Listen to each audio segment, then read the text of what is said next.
नमस्कार, मैं हूं आपके साथ अपूर्वा सिंह। रात के 8 बज चुके हैं। वक्त हो गया है आपके खास शो सबसे बड़ा मुद्दा सबसे बड़ी बहस का। आज की बड़ी बहस होगी बागेश्वर की दुर्गा फोर्स और भाईजान की कट्टरपंथी सोच को लेकर। कल से नवरात्र का पर्व शुरू हो रहा है। मां दुर्गा के 9 रूपों की उपासना होगी। गरबा समेत जगह जगह कार्यक्रमों का आयोजन होगा।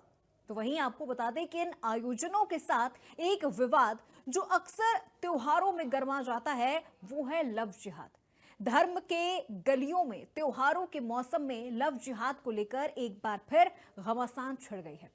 लेकिन इस बार केंद्र बिंदु में कट्टरपंथी। दरअसल नवरात्रि से पहले आचार्य धीरेन्द्र कृष्ण शास्त्री ने लव जिहाद को लेकर बड़ा बयान दिया है। उन्होंने कहा है कि मैं नवरात्रि पर प्रण ले रहा हूं, लव जिहाद बंद होने का प्रण, क्योंकि सनातन धर्म की बेटियों को बचाना है। जहां लव जिहाद से हिंदू बहन बेटियों को बचाने की बात सामने आई है, तो वहीं मौलाना की कट्टरपंथी सोच का जहर भी दिखना शुरू हो गया है। बरेली से ऑल इंडिया मुस्लिम जमात के अध्यक्ष मौलाना शहाबुद्दीन रजवी बरेलवी धीरेन्द्र शास्त्री के इस बयान पर भड़क उठे हैं। बाबा बागेश्वर पर निशाना साधते हुए मौलाना ने कहा है कि धीरेन्द्र शास्त्री कट्टरपंथी फौज बनाने की बात करते हैं, इससे टकराव बढ़ेगा। इतना ही नहीं, उन्होंने धीरेन्द्र कृष्ण शास्त्री पर कट्टरपंथी विचारधारा वाली फौज तैयार करके देश में अफरा तफरी का माहौल तैयार करने का आरोप लगाया है। साथ ही कट्टरपंथी संगठनों की बजाय शिक्षा और ज्ञान के प्रसार की दिशा में काम करने की नसीहत दे डाली है। ऐसे में सवाल यह है कि जब मौलाना अपने धर्म की बात करते हैं तो क्या कट्टरपंथ नहीं होता? जब मौलाना के लिए अपने धर्म की बहन बेटियों की रक्षा करना गलत नहीं है, तो आखिर सनातनी बहन बेटियों को क्यों टारगेट किया जा रहा है? क्या वो लव जिहाद जैसा कट्टरपंथी सोच का समर्थन करते हैं? क्या वो चाहते हैं कि हिंदू बहन बेटियों को लव जिहाद का शिकार बनाया जाए? आज इन्हीं सवालों के साथ चर्चा करेंगे, लेकिन उससे पहले कुछ बयान आपको सुनवाते हैं। भारत में हो रहा वो बंद हो जाए, ताकि सनातन धर्म की बेटियां बच जाएं, ताकि सनातन धर्म की परंपरा में विदेशी लोग, विदेशी ताकतें, कुभाव रखने वाले लोग उपद्रव न कर पाए। बागेश्वर धाम के बाबा पंडित धीरेन्द्र शास्त्री जी कट्टरपंथी विचारधारा महिलाओं की एक फौज बनाना चाहते हैं।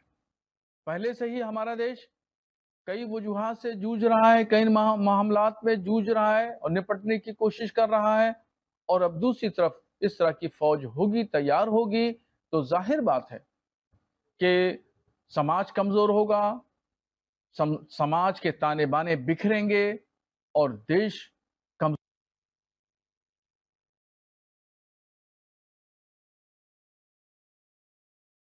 तो कुछ बड़े सवाल भी हैं। कट्टरपंथी महिलाओं की फौज कट्टरपंथी भाईजान के टारगेट पर सनातनी। बागेश्वर की सनातनी फौज वर्सेस मौलाना की कट्टरपंथी फौज। बागेश्वर की दुर्गा फोर्स, भाईजान की कट्टरपंथी सोच।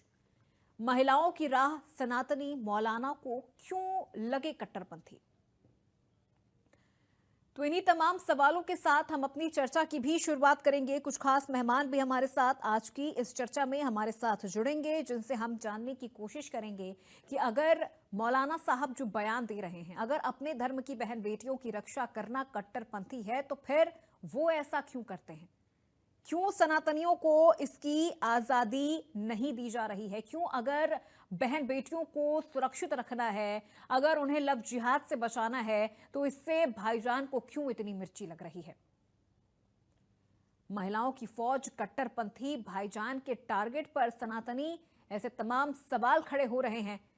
धीरेन्द्र कृष्ण शास्त्री ने यह बयान दिया है कि इस नवरात्रि वो प्रण लेते हैं कि लव जिहाद नहीं होने देंगे, जिसके बाद मौलाना शहाबुद्दीन रजवी बरेलवी की तरफ से यह बयान दिया गया है कि ऐसा कहने से, ऐसा करने से लोगों के अंदर धार्मिक उन्माद काफी ज्यादा बढ़ जाएगा, कट्टरपंथी सोच बढ़ेगी।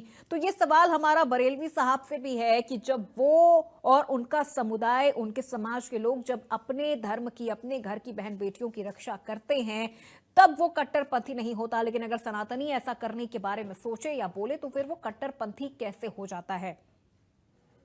उससे धार्मिक उन्माद कैसे बढ़ सकता है? और हमने चूंकि ऐसे कई मामले देखे हैं जहां पर गरबा के दौरान भी किस तरह से हाथों में कलावा बांध के अन्य समुदाय के अन्य धर्मों के जो युवक हैं वो अंदर घुस जाते हैं बहन बेटियों के साथ। कई ऐसे अपमानजनक कृत्य होते हैं, उनके साथ छेड़छाड़ की घटनाएं काफी ज्यादा देखने को मिलती है।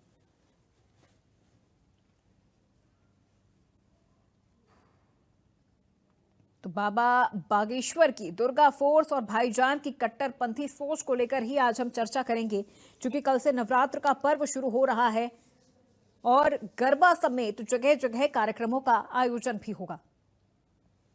तो चलिए चर्चा की शुरुआत करते हैं। मेहमान भी हमारे साथ जुड़ गए हैं, एक एक करके उनका परिचय आपसे करवाते हैं। आलोक वत्स जी हमारे साथ जुड़ चुके हैं, जो कि नेता हैं बीजेपी पार्टी से। आलोक जी बहुत स्वागत आपका। आशीष चतुर्वेदी जी हमारे साथ जुड़ चुके हैं, प्रवक्ता है समाजवादी पार्टी से। आशीष जी आपका भी बहुत स्वागत है। डॉक्टर योगी हितेश्वर महाराज हमारे साथ जुड़ चुके हैं, हिंदू धर्मगुरु के तौर पर। हितेश्वर जी आपका भी बहुत स्वागत है। और अली आरिफ साहब हमारे साथ जुड़ चुके हैं, मुस्लिम स्कॉलर के तौर पर। आरिफ साहब आपका भी बहुत स्वागत है। सबसे पहले हितेश्वर नंद जी, मैं आपसे ही समझना चाहूंगी इस पूरे मामले को। दुर्गा फोर्स का जो जिक्र कर रहे हैं धीरेन्द्र कृष्ण शास्त्री, और जब वो कह रहे हैं कि हमें अपने धर्म की बहन बेटियों को लव जिहाद से बचाना है, तो इसे कट्टरपंथी सोच कह दिया जा रहा है। क्यों इसे कट्टरपंथी कहा जा रहा है, और अगर इसे कहा जा रहा है तो उसमें बुराई क्या है? देखिए, या देवी सर्वभूतेषु मातृरूपेण संस्थितां नमस्तस्यै नमस्तस्यै नमस्तस्यै नमो नमः।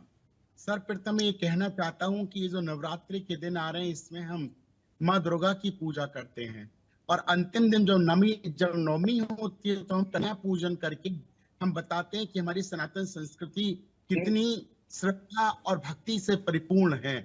लेकिन आप देखिए कि एक तरफ हम बेटियों का सम्मान करते हैं, चरण पूजा करते हैं, उनकी सेवा करते हैं, उनका सम्मान करते हैं, और दूसरी तरफ वही बेटियों के साथ अपमान होता है। इनके धर्म में अगर पूछा जाए तो इनके यहाँ बेटियों का अपमान होता है। एक नहीं, कितनी सारी बेटियों के साथ इन्होंने तलाक तलाक कह के उनको बेघर कर दिया, कितना अपमान किया, क्या नहीं करते हैं ये लोग। और ये तो मैं इनकी जो असलियत है वो बता रहा हूँ, लेकिन और अगर हकीकत जानो तो आपने अभी एक बात कही थी कि ये लोग गरबा होता है या कोई भी त्योहार आता है तो भेष बदल के आते हैं। इट्स अ वेरी ट्रू, मैं इसका प्रूफ हूँ, मैं जानता हूँ, मेरी आंखों के सामने घटनाएं हुई हैं। और मैं इस बात को अभी मैंने गाड़ी, ये जो आज मुद्दा मुझे आपने अभी मैसेज करके भेजा कि इतने मुद्दे पे बात करनी है, मैं बहुत व्यस्त शेड्यूल है, लेकिन मैं अभी ड्राइवर को गाड़ी रोक के बीच हाईवे पे मैं इस पॉइंट पे, इस इशू पे बात करने के लिए मैं आपके चैनल पे बैठा हूँ।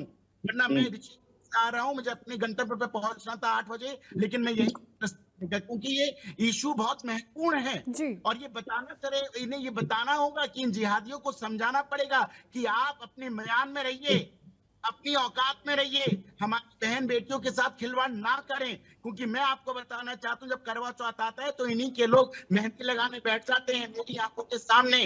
कई बेटियों के साथ इन्होंने उनको गलत हरकतों को देख के उनकी गलत तरीके से हाथों को छूते हैं, कलाइयों को छूते हैं। और अब गरबा चलेगा तो गरबा में लोग भेष बदल के हाथ धागा बांध के टीका लगा के गरबा बेटियों के साथ आते हैं। क्यों? मैं कहता हूं अपनी आइडेंटिटी क्यों छिपाते हैं? क्या मतलब? आप अपनी आइडेंटिटी पर रहिए ना। अगर आपके अंदर जानबूझ के हमारी बेटियों के साथ ये लोग गलत काम करते हैं, उनको अपने प्यार में फंसाते हैं, अपनी बॉडी बनाते हैं। आप देखिए, जितना ही आप जिम में देखेंगे, जिम में सबसे ज्यादा ये जिहादी लड़के होते हैं, जिहादी मानसिकता के लोग होते हैं, जो बॉडी बनाते हैं और हाथ में कलावा बांधते हैं, टीका लगाते हैं, और हिंदू लड़कियों को पटाकर उनके साथ गलत काम करते हैं और उनको धर्मांतरित हैं। और ये मैं आज बड़ी अच्छी बहस के साथ आप लोग आए हैं, मैं इस चैनल का धन्यवाद करता हूं कि आज आप लोगों ने बहुत सुंदर मुद्दा उठाया। और सबसे बड़ी बात धीरेन्द्र शास्त्री करता हूं कि वो तो अभी 2 सालों से इस काम को कर रहे हैं, पिछले 6 सालों से सड़कों पे निकल के, गलियों में जा के, शहरों में मैं धर्मांतरण के लिए और इन्हीं जिहादियों के लिए मैं लड़ा हूं। और जब तक मेरी सांस है तब तक मैं लड़ता रहूंगा, लेकिन अपनी बहन बेटी के सम्मान के लिए मेरे प्राण भी निकल जाए तो भी मैं अपने आप को समझूंगा मैंने देश के लिए कुछ किया है। लेकिन मेरी बहन बेटी का सम्मान मेरे लिए सबसे सर्वोपरि है। और ये माँ दुर्गा की सुगंध खाता हूं, और ये इन कट्टरपंथियों को सब सिखाना बहुत जरूरी है कि कृपया करके अपने म्यान में रहें और हमारी बेटियों का सम्मान करना सीखें। ठीक है आरिफ साहब, अभी आपने सुना स्वामी पद्मनारायणाचार्य अभी ये बोल रहे थे कि किस तरह से कट्टरपंथी अगर अपने समाज की, अपने समुदाय की अगर बहन बेटियों की रक्षा अगर करने के लिए कोई इस तरह से बात कर रहा है, बयान दे रहा है, तो फिर मुझे नहीं लगता उसमें कोई बुराई है। और शहाबुद्दीन रिजवी साहब भी यही चीज कह रहे हैं कि अपने अपने धर्म में सख्ती से पालन करें हर चीजों की, और अगर एक पक्ष अपनी बहन बेटियों की सुरक्षा करने के लिए तत्पर है तो फिर दूसरा पक्ष क्यों ना हो। मुद्दा तो यही है कि एक पक्ष करे तो वो कट्टरपंथ, एक पक्ष करे तो फिर वो सुरक्षा।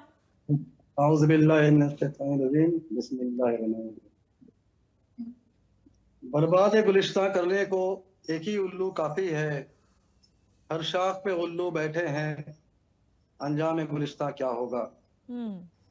अपूर्णा जी, बड़ा दुखद और शर्मनाक बात यह है कि अपना धर्म दूसरे का धर्म, अपनी बेटी दूसरे की बेटी, ये क्या छोटी छोटी बातें हैं। बहैसियत एक जिम्मेदार इंसान के मैं कह रहा हूँ, बहैसियत एक जिम्मेदार मुसलमान के मैं कह रहा हूँ, बहन बेटी किसी की भी हो, हर सभ्य इंसान को, हर सिविलाइज इंसान की जिम्मेदारी बनती है कि सारे बहन बेटियों की इज्जत आबरू की हिफाजत करे वो। और खास तौर से वैसे मुसलमान के मैं कह रहा हूँ कि हमारी तो खास तौर से जिम्मेदारी बनती है कि कोई भी किसी को गलत निगाह से ना देखे। इस्लाम में इसकी बहुत बुरी सजा है।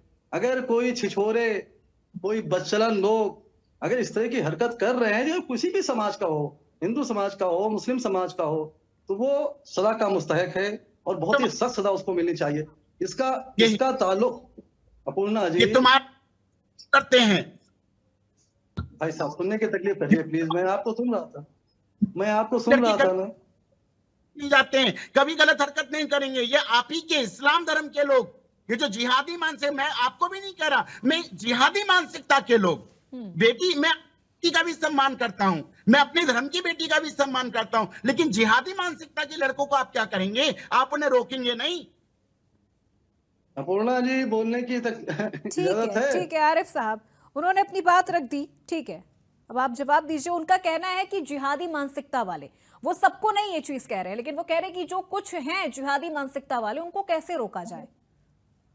मैंने अभी क्या अर्ज किया, महान जी बोलने लगे बीच में, हमने कहा ना हम सब की जिम्मेदारी बनती है, मुस्लिम और गैर मुस्लिम, और खास तौर से गैर मुस्लिम हिंदू और मुस्लिम इंटेलेक्चुअल और आलिम दीन, सबकी जिम्मेदारी एक साथ बनती है कि समाज में जितनी भी बुराइयां हैं उसकी मुखालफत की जाए, जो भी गंदे लोग हैं उनको आइडेंटिफाई करके उनको सजा दी जाए। ये हम सब की जिम्मेदारी बनती है और उसमें शासन प्रशासन का भी अहम रोल होता है। दूसरी चीज ये कि बात घुमा फिरा के आ जाती है जिहाद पर, वो भी लव जिहाद पर। अपूर्णा जी लव का मतलब ही नहीं समझ पा रहे हैं हम आज तक। ये शिरीन फरहाद का, लैला मजनू का लव नहीं रह गया है, प्यार नहीं रह गया है। अब तो प्यार का मतलब है, बहुत ही बुरा मत मानिएगा प्लीज, जो हो रहा है समाज में वो आप भी देख रहे हैं, हम भी देख रहे हैं, और सारे समझदार लोग देख रहे हैं। अब तो लव का मतलब हो गया है जिनसी हवस को पूरा करना। लव का मतलब, ये लव तो किसी से भी हो सकता है, प्यार माँ बाप से प्यार होता है, भाई बहन से प्यार होता है, या किसी भी अपोजिट सेक्स से प्यार होता है, लेकिन प्यार का मतलब जिस्मानी ताल्लुक नहीं होता है। ये एकदम अगेंस्ट है, ह्यूमन नेचर के खिलाफ है, लव की परिभाषा ही के खिलाफ है ये। दूसरी चीज मतलब एक चीज और आता है, जिहाद का लफ्ज इस्तेमाल किया जाता है। जिहाद का भी मतलब नहीं समझ पाते लोग। जिहाद का मतलब सिर्फ ये है कि अच्छाई को कायम करना, बुराई को रोकना। समझने की तकलीफ करिए। अब इसके बाद जब ये डेफिनेशन है जिहाद की, अच्छाई को कायम करना, बुराई को रोकना, तो अब आप बताइए लव अच्छी चीज है या बुरी चीज है, गंदी चीज है? आरिफ साहब देखिए लव को लेकर, प्यार को लेकर, ठीक है आरिफ साहब देखिए, लव को लेकर, प्यार को लेकर कभी किसी ने ये चीज नहीं कहा। हाँ सर मैडम प्लीज थोड़ी सी बात पूरी हो जाए। दूसरी एक चीज और आ जाती है, बात रखिए, और भी मेहमान हैं हमारे साथ, उनसे भी सवाल लेना, उनसे ले लीजिए जवाब, हम बाद में कर देंगे, जवाब दे देंगे, कोई मसला नहीं। आलोक वत्स जी, विपक्ष अक्सर ये कह रहा है कि जो लव जिहाद है वो सिर्फ एक फेक नैरेटिव है, वो बनाया जा रहा है बीजेपी की तरफ से, वो बनाया जा रहा है सरकार की तरफ से, वोट बैंक की एक मजबूरी है। लेकिन अब जिस तरह से बाबा बागेश्वर नाथ की तरफ से ये चीज कहा गया है, और फिर अगर एक पक्ष, एक धर्म अगर अपनी बहन बेटियों को बचाने की कोशिश करता है, उनके लिए अगर सुरक्षा बनाने की कोशिश करता है, तो फिर वो धर्म, लेकिन अगर वही चीज सनातनी करे तो फिर वो कट्टरपंथ कैसे हो जाता है? इन बातों का एक इतिहास है। आज से 3-4 वर्ष कबल जब पटना में पीएफआई के दफ्तर में छापा पड़ा था तो वहां पर उनकी एक दस्तावेज मिली थी जिसमें गजबाए हिंद का पूरा प्लान लिखा हुआ था। उसके बाद अभी अभी कुछ दिनों पहले छांगुर बाबा पकड़े गए। अब छांगुर बाबा जिस तरीके से फाइनेंस कर रहे थे लड़कों को, नई नई बाइक और नए अच्छे अच्छे कपड़े पोशाक और नाम बदलकर जिस तरीके से लड़कियां पकड़ी गई, जिनके साथ क्या क्या हुआ ये मुझे बताने की जरूरत नहीं है, वो लोग खुद ही आके टेलीविजन पर बोली थी। और उसके बाद उनका धर्मांतरण कराना, ये तो दो प्रूफ ही बहुत ज्यादा है ये सिद्ध करने के लिए कि कुछ ऐसे एलिमेंट हिंदुस्तान के अंदर हैं जो गजवाए हिंद का सपना पूरा करने में लव जिहाद को भी अपना एक टूल बनाए फिर रहे हैं। और लड़कियों को जिस तरीके से छांगुर बाबा ने लड़कों को फाइनेंस किया था वो सारा तथ्य सामने आया। तो ये इस बात को प्रूव करता है कि इनकी मंशा हिंदू लड़कियों को फंसाकर मोह पास में अपने जाल में और फिर उनका धर्मांतरण कराना, उनके साथ गलत काम करना और उनको मजबूर करना कि वो मुसलमान धर्म कबूल करें। तो अगर कोई साधु संत इस बात को रोकने की कवायद करते हैं तो ये गलत कहां से है? लेकिन आरिफ साहब कह रहे हैं कि लव को आप लोगों ने एक फेक नैरेटिव बना दिया। लव तो किसी से भी हो सकता है, इसमें क्या बुराई है? हम लोगों ने नहीं बनाया, छांगुर बाबा को हमने नहीं पैदा किया, पटना पीएफआई दफ्तर से गजवाए हिंद की पुस्तक हमने नहीं लिखी, केरला में जो हुआ वो भी किसी से छिपा हुआ नहीं है। किस तरीके से वहां की लड़कियों को विदेश भेजकर और किस तरीके से उनके साथ क्या क्या हुआ, ये सब आपके विभिन्न चैनलों पर बहुत चल चुका है। मैं इस पर ज्यादा बोलने की अपेक्षा नहीं रखता हूं क्योंकि सबको मालूम है क्या क्या हुआ। तो इन चीजों को अगर रोकने की कवायद कोई कर रहा है तो वो मारकाट की अपील तो नहीं कर रहा, वो कोई खून खराबा तो नहीं कर रहा, वो सिर्फ अपने लड़कियों को ये शिक्षा देने की कोशिश कर रहा है कि इस तरीके के मोह पास में, इस तरीके के महाजाल में न फंसो। ठीक है। लव का कोई सीमा नहीं है, love has no boundaries. Hindustan की सानिया मिर्जा ने पाकिस्तान में जाके शादी किया, किसी ने कोई हल्ला नहीं मचाया।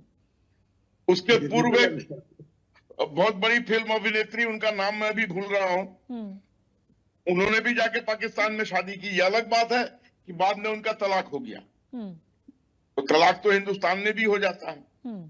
ठीक है। तो इसमें हम कहां से आ गए? हम का मतलब बीजेपी कहां से इन्वॉल्व हो गई? बीजेपी ने तो मुस्लिम महिलाओं को 3 तलाक से निजात दिलाई है। ठीक है, ठीक है। तो हम तो सब अच्छाई कर रहे हैं इनके लिए। हमारी जितनी जन कल्याणकारी योजनाएं हैं उसमें इनकी बराबर की भागीदारी है। अगर ये हमारे दुश्मन होते या इनको खत्म करने की हम कवायद में रहते तो हम क्यों इनको अपनी जन कल्याणकारियों में कार्य में शामिल करते?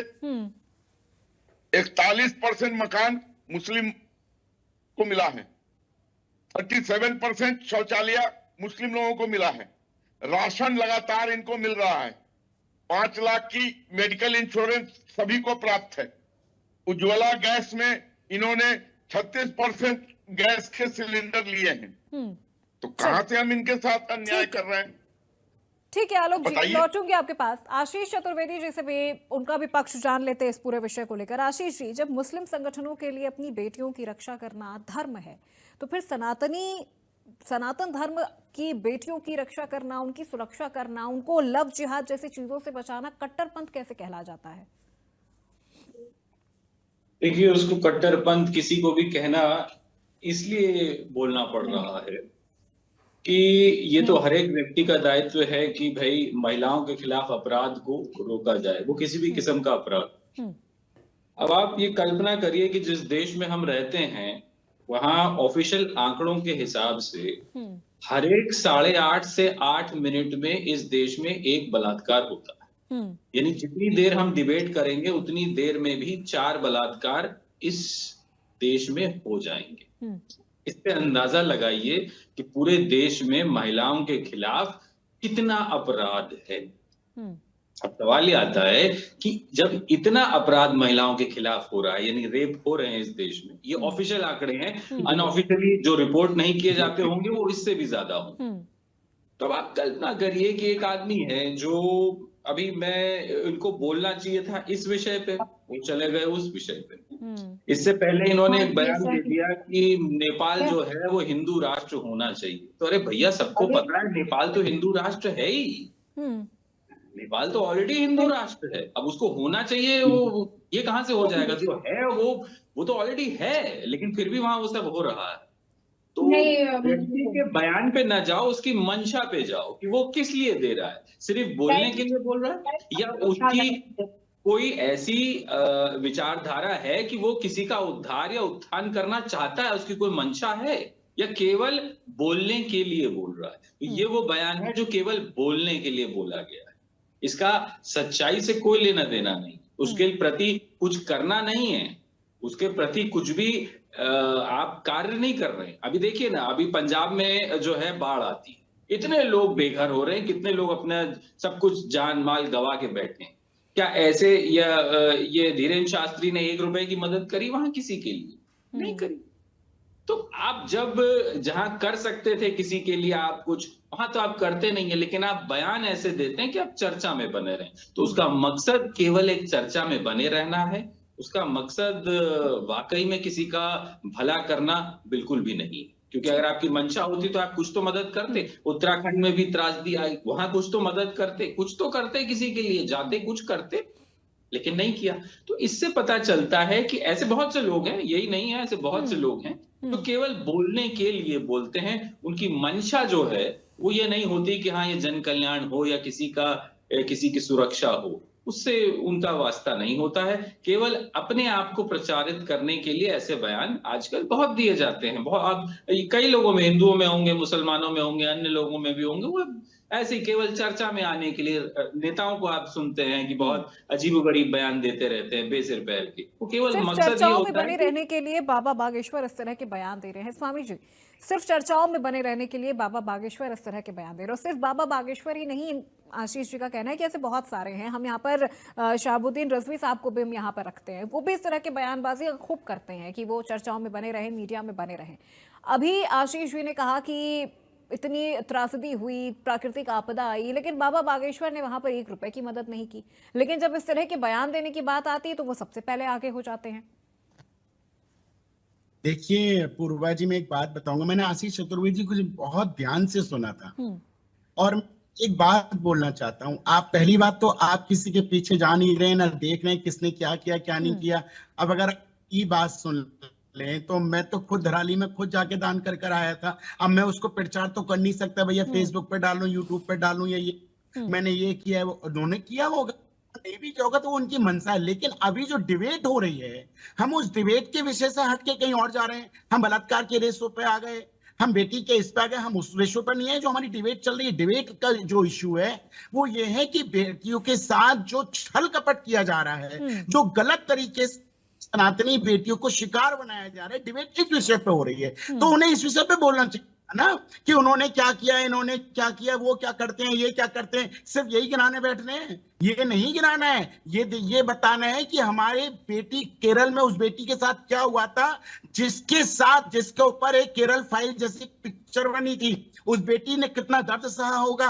मैं यही कहना चाहता हूं चतुर्वेदी जी, सच्चाई का सामना कीजिए। आपकी भी बेटी है, मेरी भी बहन बेटी है, लेकिन सोचिए जब हमारी बेटियों के साथ ऐसी घटनाएं होंगी तब हम क्या करेंगे, हम कहां करेंगे, कहां मुंह छिपाएंगे। उन्होंने अगर कुछ भी बात बोली है, उन्होंने धर्म सम्मत बात बोली है, उन्होंने सनातन सम्मत बात बोली है, सनातन की बेटियों की रक्षा के हेतु बात बोली है। उन्होंने कोई धर्म से विपरीत बात नहीं बोली है, अपने फायदे के लिए नहीं बोला है। उन्होंने राष्ट्र और सनातन हिंदू राष्ट्र के लिए उन बेटियों की बात की है जो सम्मानीय है, जो पूजनीय है। लेकिन उन बेटियों के साथ गलत होता है तब आप कहां जाते हैं, तब आप नहीं आते डिबेट में। तब क्यों नहीं बोलते आप कि ये नहीं होना चाहिए था। आज मैं तो चाचा चतुर्वेदी जी बोलते, ये बात बोलते मुझे बड़ी खुशी होती कि कहते कि हाँ सच में हमारी बेटियों के साथ गलत होता है, और इस बात को स्वीकार नहीं कर रहे हैं। लेकिन अगर आप आंकड़े देखेंगे तो आज उन्होंने कहा कि हर 8 मिनट में बलात्कार होते हैं, और मैं एक बात कहना चाहता हूं, 8 मिनट की बात छोड़िए, हर 4 मिनट में हमारी बेटी के साथ जिहादी मानसिकता के लोग बलात्कार करते हैं।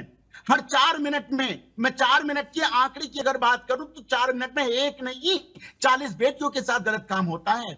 और ये मैं खुद मेरी आंखों के सामने की बात है, मैं खुद जानता हूं। और लेकिन रही मेरी बात, मैं आपको एक बात बताना चाहता हूं।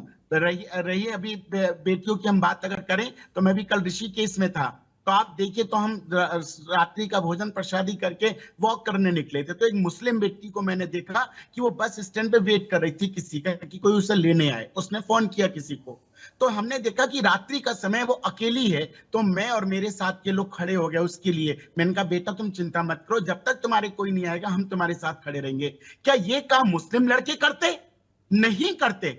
ये जिहादी मानसिकता ये लड़के नहीं करते। उस लड़की को अकेला देख के उठा के ले जाते, उसके साथ गलत काम करते। ये मैं कह रहा हूं, बहुत रेयर केसेस में कोई ऐसा बच्चा होगा जो सच में इस्लाम धर्म को मानता होगा, जो इस्लाम के अनुकूल चलता हो, क्योंकि इस्लाम सबका सम्मान करना सिखाता है। इस्लाम किसी का बदनाम या किसी के साथ गलत काम करना नहीं सिखाता। इस्लाम को जो लोग नहीं पढ़े, जो इस्लाम को अपने जीवन में उतार नहीं पाए, वो ही लोग इस तरीके के गलत काम करते हैं। इस्लाम तो सबका कहता है सबको साथ लेके चलो, सबको सम्मान करो। अरे मेरी भी एक बहन है, मुस्लिम बहन है, वो भी हमारे यहाँ आके राखी बांधती है, हम उसका सम्मान करते हैं। हम क्या उसे मना कर देते हैं?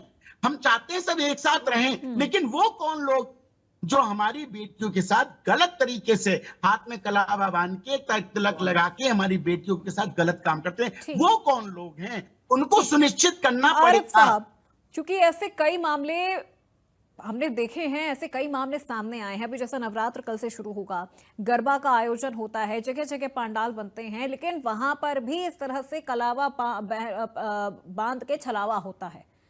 माथे पर तिलक लगा के इस तरह से गैर धर्म के जो युवक हैं वो अंदर घुसते हैं, छेड़छाड़ करते, कई बार पकड़ में भी आते हैं। फिर उस वजह से जब सख्ती की जाती है तो फिर उसे कट्टरपंथ का नाम दे दिया जाता है। यानी शुरुआत तो कहीं ना कहीं एक पक्ष की तरफ से ही हुई है, फिर जब उसके लिए बचाव के लिए जब लोग उतरते हैं, जब लोग इस तरह से फिर बयान देते हैं, तो फिर उसे कट्टरपंथ कहा जाता है। पूर्णा जी, इजाजत है? थोड़ा सुनने की तकलीफ करिएगा। अभी यहाँ पर आचार्य जी हमारे अपने ख्यालात का इजहार कर रहे थे। जो मैं कहने जा रहा था उन्होंने खुद अपने मुंह से कह दिया कि बहन बेटी किसी की भी हो, सबकी इज्जत करना, सबकी इज्जत आबरू की हिफाजत करना बहैसियत एक इंसान के और खासतौर से धार्मिक व्यक्ति के लिए जरूरी है। बात यहाँ पर धीरेन्द्र शास्त्री जी की हो रही थी। हर इंसान को ये अख्तियार हासिल है कि वो अपनी बहन बेटी की इज्जत आबरू की हिफाजत करे, और इसी तरह से हर समाज के लोगों को अख्तियार हासिल है कि वो अपने धर्म के या अपने समाज के बहन बेटियों की हिफाजत करे। और साथ ही साथ मैं तो यहाँ तक कहूंगा, और यह सच्चाई है और अच्छाई है, कि सारे बहन बेटियां किसी भी धर्म की हो, उनकी इज्जत आबरू की हिफाजत करना हर समझदार और पढ़े लिखे शहरी की जिम्मेदारी बनती है। अब धीरेन्द्र शास्त्री के हवाले से एक बात कहना चाहूंगा। धीरेन्द्र शास्त्री जी ने बहुत अच्छी बात कही, लेकिन थोड़ा सा उल्टा बोल दिए हो। उनको जरूर यह कहना चाहिए था कि सनातन धर्म की बहन बेटियों की हिफाजत, इज्जत आबरू की हिफाजत के लिए सनातन धर्म को इन पाखंडी धर्माचार्यों से होशियार रहने की जरूरत है। बताने की जरूरत नहीं है कि बाबा बागेश्वर के बारे में क्या क्या कहा गया है। मीडिया ने जाहिर किया है। इससे पहले आप प्लीज पाखंड जानते हैं मतलब क्या होता है? पाखंड के अर्थ को बता सकते हैं? What is the meaning of the पाखंड? आचार्य जी, आप धर्म गुरु हैं, आप धर्म गुरु हैं, सम्मानित व्यक्ति हैं, दूसरे की बात सुनने की तकलीफ करिए। आपके बीच में देखिए नहीं बोल रहे थे, कोई नहीं बोला, जितने लोग बैठे हैं कोई नहीं बोला आपके बीच में। कर सकते हैं। चलिए आपने ठीक है आरिफ साहब, आप अपनी बात कंप्लीट करिए, आप अपनी बात कंप्लीट करिए, फिर मैं सीधे आलोक जी का रुख करूंगी। जी, बाबा राम रहीम के आश्रम में क्या हुआ सब दुनिया देख रही है। आशाराम बाबू के वहां क्या हुआ, इस तरह से तमाम लोगों के बारे में निकल के आया है। तो इन लोगों से बहन बेटियों को बचाने की जरूरत है। यकीनन मैं इसकी तायद और तारीफ करता हूँ। बहुत सख्त जरूरत है।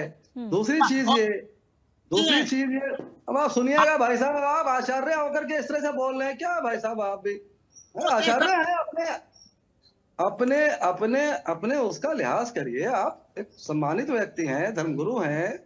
बार बार मुझको कहना पड़ा, अच्छा नहीं लगता है। आपको जो बोलना तो खूब बोले आप। मैं गलत नहीं सुन सकता। दूसरी चीज अपूर्वा जी, जहां तक कट्टरपंथी का मामला है, डेफिनेशन से नावाकिफ है ये लोग। कट्टरपंथी किसको कहते हैं? कट्टर किसको कहते हैं? धार्मिक कट्टरता, जो भी इंसान अपने धर्म को सख्ती से फॉलो करे, वो अच्छी बात है या बुरी बात है? कोई भी धर्म हो, कोई भी धर्म गंदी चीज को, बुरी बात को नहीं बताता है, नहीं सिखाता है। तो इससे अच्छी क्या बात है कि हर इंसान अपने धर्म को पर सख्ती से चले और उसको माने। कट्टरपंथी की डेफिनेशन ही अलग कर दी गई है। अफसोसनाक पहलू ये है, कट्टरपंथी का मतलब दहशतगर्दी बना के पेश किया जा रहा है, नैरेटिव ऐसा पेश किया जा रहा है कि साहब ये बहुत बुरी चीज है, जबकि इससे बेहतर कोई हो ही नहीं सकती है। कट्टरता का काम आते हैं, सनातनी धर्मगुरु कट्टरता का काम नहीं करते। सनातनी धर्मगुरु सब समर्पित से बुलवा लिया भाई साहब। नहीं ठीक है। देखिए, सबको वक्त देना है, सब अपनी अपनी बारी में बोले, ज्यादा बेहतर होगा, चर्चा भी अच्छे से चलेगी, हम निष्कर्ष तक इनको समझाइए। अपूर्वा जी, आप तो बहुत समझदार एंकर हैं। चलिए आरिफ जी, आपकी बात कंप्लीट हो गई तो मैं आलोक जी का रुख करूं। आलोक जी, रजवी साहब ने कहा है कि धीरेन्द्र कृष्ण शास्त्री कट्टरपंथी विचारधारा वाली महिलाओं की फौज तैयार करने की बात कर रहे हैं। किस तरह की फौज तैयार होगी? क्या सरकार को पता है कि इस तरह की कोई फौज तैयार हो रही है, जैसा कि रजवी साहब जिक्र कर रहे हैं?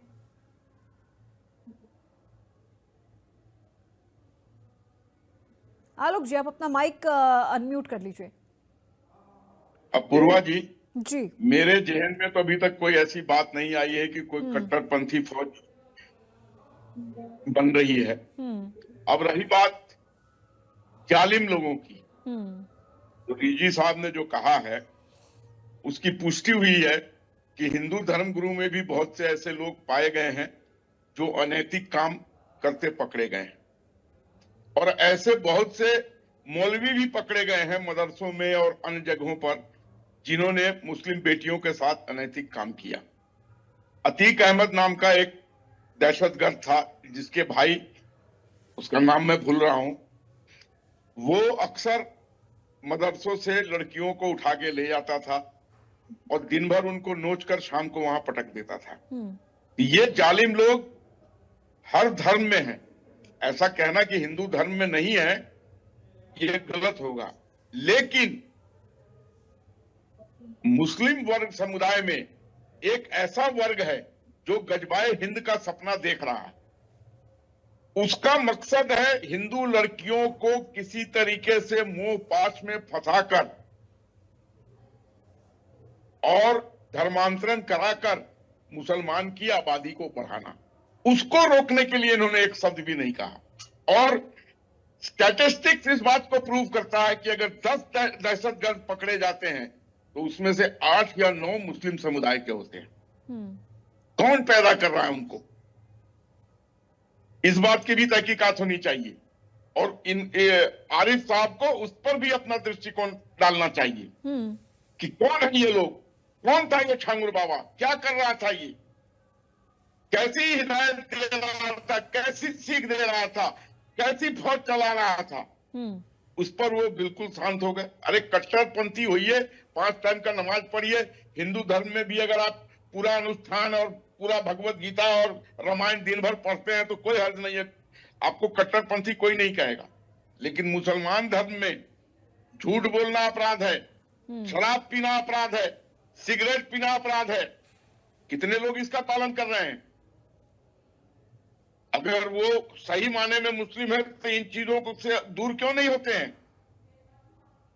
हिंदुस्तान के अंदर जो इस तरीके के लोग हैं जिनका मंशा है गजवाए हिंद का, उसका एक टूल है हिंदू लड़कियों को भी फंसाकर धर्मांतरण कराकर उनसे बच्चा पैदा करना, 2, 4, 5, 10 और मुस्लिम समुदाय को आगे बढ़ाना। उसको रोकने के लिए आरिफ साहब का क्या बयान है?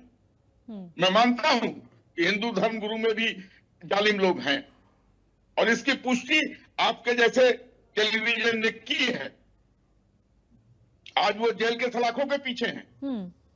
ये दो नाम तो हम जानते हैं, लेकिन ऐसे बहुत से और बाबा हैं जिनके बारे में समय समय पर सुना गया है कि उन्होंने गलत काम किया है।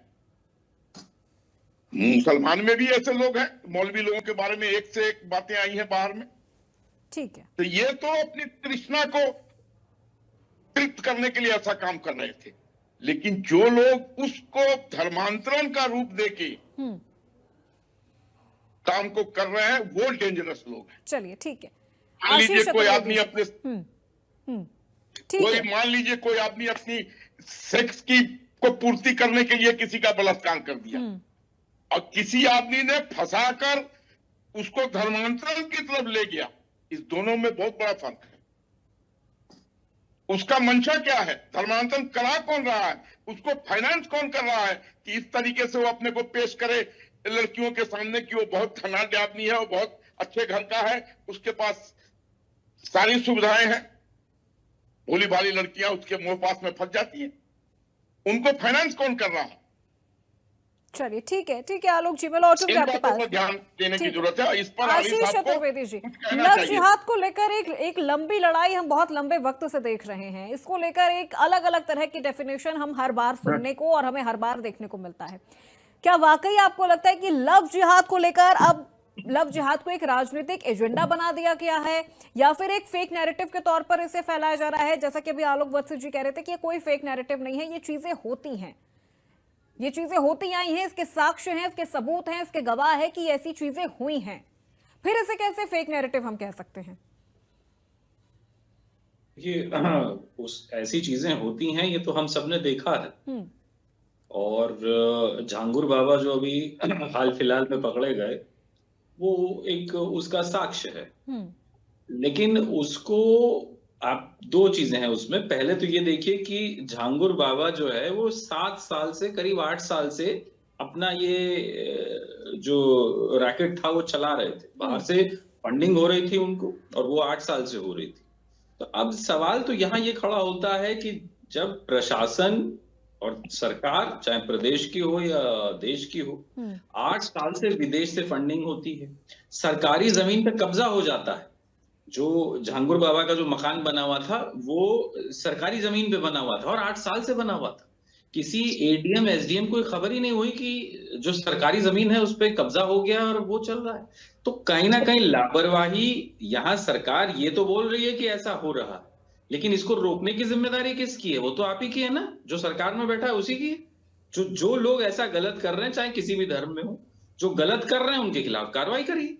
लेकिन उसे एक पॉलिटिकल एक नैरेटिव सेट करने का बस सिर्फ बखान करने से नहीं होगा ना। आप सत्ता में बैठते हैं तो आपकी जिम्मेदारी बनती है ऐसी गलत चीजों को रोकने की। और जो मैंने 8 मिनट का जो आंकड़ा बताया था वो इसीलिए बताया था क्योंकि हर एक 8 मिनट में कोई इस टाइप का किसी को बहला फुसला के शादी नहीं कर रहा है, लेकिन बलात्कार तो हो रहे हैं। उसमें सारे धर्म समुदाय की औरतें शामिल हैं, जो ये 8 मिनट का जो आंकड़ा है हमारे देश का जो स्टैटिस्टिक्स है उसमें। और दूसरा, हमारे एक जो अभी धर्माचार्य बैठे हैं, उन्होंने कहा मुस्लिम होते तो रात में उसे उठा ही ले जाते। ऐसा नहीं है। आप याद करिएगा, अभी कुंभ का बहुत बड़ा आयोजन हुआ और कुंभ में जब भगदड़ मचती है और काफी टाइम से लोगों को जगह नहीं मिल रही होती है, तो आपने देखा होगा और सारे न्यूज चैनल में था कि एक मुस्लिम इलाका था, वहां हिंदुओं ने को जो है वो मस्जिद में वहां शरण दी, लोगों ने अपने घर में शरण दी। तो ऐसा नहीं है। यहाँ कुछ लोगों के खराब होने से हम पूरी जो एक हमारे देश का एक बहुत अच्छा एक माहौल रहा है उसको हम खराब नहीं कर सकते कुछ लोगों की उल बयानबाजी और गलत सोच की वजह से। लेकिन जो प्रयास किया जाता है राजनीतिक लाभ उठाने के लिए, तो ये लोग जिनने मस्जिद खोली थी इन सबने देखा। हम कोई ऐसी बात तो कह नहीं रहे कि जो लोगों को पता नहीं है, लेकिन याद दिलाना पड़ता है कि भाई ऐसे भी लोग हैं यहाँ पे, ऐसा नहीं है। तो जब वो लोग कर रहे हैं तो क्यों कर रहे थे? इसलिए कर रहे थे ना कि लोग एक भाईचारा जो है हम लोगों ने हमेशा बना के रखा। कुछ लोग जो हैं जो गलत करते हैं उनके खिलाफ कार्रवाई होनी चाहिए। वो तो चाहे जैसे जो निर्भया कांड हुआ था दिल्ली में, इतना मतलब जिसकी कल्पना नहीं की जा सकती, वो तो सब करने वाले हिंदू ही थे ना, उसमें तो कोई मुसलमान नहीं था। तो कहीं ना कहीं आप ये देखिए कि ये क्राइम को आप धर्म से नहीं जोड़ सकते, चाहे किसी भी उससे आता हो। क्राइम जो गलत है वो गलत है, उसके खिलाफ कार्रवाई होनी चाहिए। और जब आप कार्रवाई ना करके आप केवल एक पॉलिटिकल नैरेटिव सेट करने की कोशिश करते हैं तो उसमें इस देश का नागरिक, इस देश की महिलाएं, उनका नुकसान होता है। मतलब चतुर्वेदी जी क्या कहना चाहते हैं कि लव जिहाद जैसी कोई घटना नहीं होती? नहीं, उन्होंने तो पहले ही कहा ना कि होता है, ऐसा होता है, हमने देखा है ऐसा। चतुर्वेदी जी ने तो पहले ही अपने बयान में ये चीज कहा, अपनी बात उन्होंने यही कह के रखी। लेकिन भाई ये स्वामी जी देखिए, लव जिहाद को लेकर ये कहा जाए कि एक डेफिनेशन या फिर इस पूरे मसले को लेकर किस तरह से हम इसे समझते हैं, ये बहुत लंबी लड़ाई चल रही है। तो स्वामी जी इसी से देखिए, अब जब हिंदू संत बोलते हैं तो फिर उसे कट्टरपंथ कह दिया जाता है, लेकिन जब बाकी धर्म इस तरह की चीजें करते तो फिर उसे धार्मिक स्वतंत्रता उसे कहा जाता है। धार्मिक सहिष्णुता बोलते हैं उसको, हैं ये लोग। और हम कुछ कहें तो हमारे लिए कट्टरपंथी हो गए। पहली बात, सनातनी कट्टरपंथी नहीं होता, सनातनी हमेशा धर्म समर्पित होता है, उसको समर्पित बोलते हैं। और ये लोग कट्टरपंथी की तरह विचारधारा को अपनी अपनाते हैं। और मैं आपको एक बात बताना चाहता हूँ, ये कोई और नहीं है, आपको पता होगा, छल और कपट। ये जिहादी मानसिकता लोगों के अंदर आई कहां से? जैसे एक सूफनखा थी ना, तो जो सूफनखा जब आई भगवान राम के पास, किस तरीके से आई? छल करने, भगवान के साथ छल करने आई थी। और छल का उसको क्या परिणाम मिला? क्या किया लक्ष्मण जी ने? उसके नाक कान काट दिए। जो छल करता है ऐसा ही होता है, तो छल करते हैं, नाक कान काट दिए उसके। और आखिरकार क्या हुआ? तो वही, ये कोई और नहीं है, ये वही सूफनखा के वंशज हैं। तभी से आप देख रहे हैं ना, वो यहाँ पे बुर्खा लगा के रहते हैं, ये वो सब वहीं से निकले हुए हैं, उसी के परिवार से, उसी के वंशज, कहीं और से नहीं निकले हैं। तो इनके खून में वो छल कपट है, इनके अंदर छल है। मैं हर एक की बात नहीं कर रहा हूं, लेकिन हाँ, कुछ ऐसे लोग हैं जिनके अंदर वो छल भरा हुआ है, जो सिर्फ छल ही जानते हैं, और जो सिर्फ छल के हमारी सनातनी बहन बेटियों के साथ छल कपट करके उनको धर्मांतरण करते हैं, उनके साथ गलत काम करते हैं। और मैं कहना चाहता हूँ, इस पर रोक लगनी चाहिए। और अगर हम अपने धर्म के लिए आवाज उठा रहे हैं तो ये कटौती कहां से हो गई? क्या हर व्यक्ति का अधिकार अपनी बहन बेटी का रक्षा करना? हर व्यक्ति का अधिकार है, आप रक्षा करो, हम भी रक्षा। और आपने फौज की बात, तो हमारी फौज नहीं है, हम अपनी बेटी को रानी लक्ष्मीबाई बनाएंगे, हम अपनी बेटी को दुर्गा बनाएंगे, हम बताएंगे अपनी सुरक्षा कैसे करनी है, ये हमारी फौज तैयार होगी। हम अपनी बेटियों को बताएंगे कि हमें लड़ना कैसे, इस जिहादी मानसिकता से कैसे लड़ना है, अपना कैसे बचाव करना है, ये हमारी फौज तैयार होगी। हम ऐसी फौज तैयार करेंगे भारत के अंदर। आलोक वत्स जी कुछ कहना चाह रहे हैं? जी आलोक वत्स जी, क्लोजिंग कमेंट के साथ अपनी बात रखिएगा, फिर मैं आरिफ जी का रुख करूंगी। आलोक जी, आप अपना माइक अनम्यूट कर लीजिए। जी के बात, मैं चतुर्वेदी जी के बातों से सहमत होते हुए उनसे एक चीज पूछना चाहता हूँ। आशाराम बापू तो बलात्कारी था, राम रहीम बलात्कारी था, लेकिन झांगुर बाबा तो बलात्कार नहीं करता था, वो करवाता था। इसके पीछे उसकी मंशा क्या थी, इस पर जरा वो प्रकाश डालें। और ऐसे पकड़ा गया है, ऐसे बहुत से लोग हैं जो हिंदुस्तान में कार्यरत हैं, जो अभी तक पकड़े नहीं गए। और सही कहा इन्होंने कि सरकारी जमीन पे इतनी बड़ी अट्टालिका खड़ी कर दी और गांव के लोगों ने उसके ऊपर कोई प्रतिरोध नहीं किया, क्योंकि उसने सबको मैनेज कर रखा था। थाना मैनेज था, उसके ऊपर के ऑफिसर मैनेज थे, गांव से भी बहुत लोगों को उसने मैनेज कर रखा होगा। लेकिन उसकी मंशा क्या थी, इस पर आरिफ जी भी बोल रहे हैं और चतुर्वेदी साहब भी बोले कि जो वो खुद तो बलात्कारी नहीं था, वो जो करवा रहा था वो किस नियत से करवा रहा था, उसके आगे की सोच क्या थी इसके प्रति, ये मैं जानना चाह रहा हूं। हिंदुस्तान के अंदर क्या होता है, दफ्तरों में क्या होता है, पुलिस थाने में क्या होता है। ठीक है, यानी आलोक वत्स जी, क्लोजिंग कमेंट आपसे ही मैं शुरू करती हूँ इसी विषय पर। एक क्लोजिंग कमेंट की, बागेश्वर जिस तरह से धीरेन्द्र कृष्ण शास्त्री कह रहे हैं, यानी उनकी जो ये दुर्गा फोर्स है, ये केवल बेटियों की सुरक्षा का प्रतीक है, कट्टरपंथ का नहीं। देखिए, वो जो कुछ भी कह रहे हैं वो एक अच्छी सोच के तहत कह रहे हैं, एक अच्छा कार्य कर रहे हैं, तो इसलिए उनको ये कार्य करने देना चाहिए, उनके ऊपर उंगली नहीं उठानी चाहिए।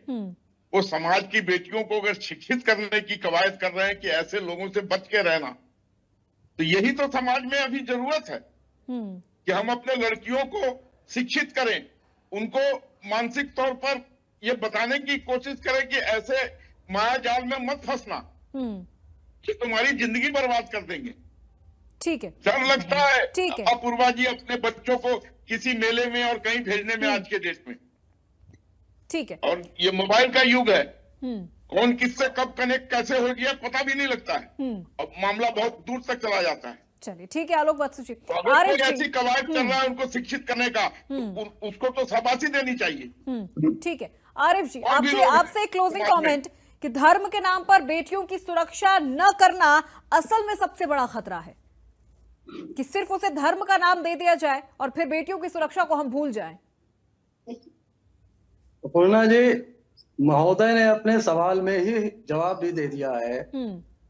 महोदय ने फरमाया कि झांगुर बाबा जो कर रहा था वो 7-8 साल 10 साल से कर रहा था, और इतना बड़ा नेटवर्क इसका चल रहा था। यकीनन कोई भी सभ्य समाज का इंसान, सिविलाइज्ड इंसान किसी भी हालत में इन तमाम गंदी बेहूदी चीजों को जस्टिफाई नहीं करेगा। अब यहाँ पर एक साइन ऑफ इंडिकेशन होता जो उन्होंने खुद कहा कि तमाम सिस्टम इसके मतलब उससे मिला हुआ था, तो वो सिस्टम भी तो सजा का हकदार है कि नहीं है? उनको सजा दी गई।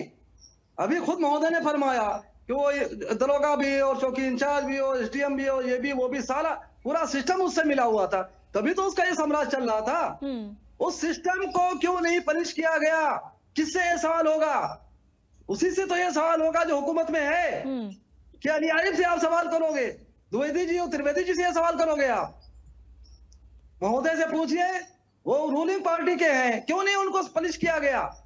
दूसरी चीज ये कि अच्छाई को बुराई से और बुराई को अच्छाई से अगर आप जोड़ दोगे तो मेरे भाई समाज नहीं सुधर पाएगा, समाज में बुराइयां बढ़ती ही जाएंगी।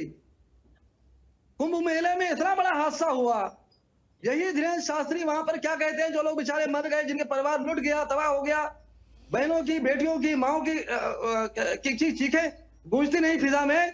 ये फरमाते हैं साहब कि उनको मोक्ष हासिल हो गया, बजाय उनके जख्म पे मरहम रखने के उनको आपने मौत में पहुंचा दिया। खुद जाके क्यों नहीं वो अपराध कर लिया इन्होंने? जस्ट इमेजिन क्या दिवालियापन का भाई।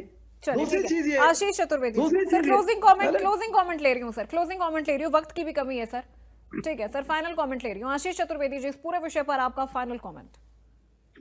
अभी मैं जो भाजपा से बैठे हैं उन्होंने कहा था कि हमें शिक्षित करने की जरूरत है, और जैसे ही उन्होंने शिक्षा का जिक्र किया मुझे उत्तर प्रदेश सरकार का एक फरमान याद आ गया। सारे स्कूल बंद कर दो। उत्तर प्रदेश में वो बंद किए जा रहे हैं, जो 3 किलोमीटर के रेडियस में आएंगे वही चलाएंगे, बाकी 25,000 स्कूल बंद कर देंगे। तो जो सरकार 25,000 स्कूल बंद कर रही है वो लोगों को शिक्षित कैसे करेगी? शिक्षित कर रही है, यही शिक्षा है। कैसे मिलेगी?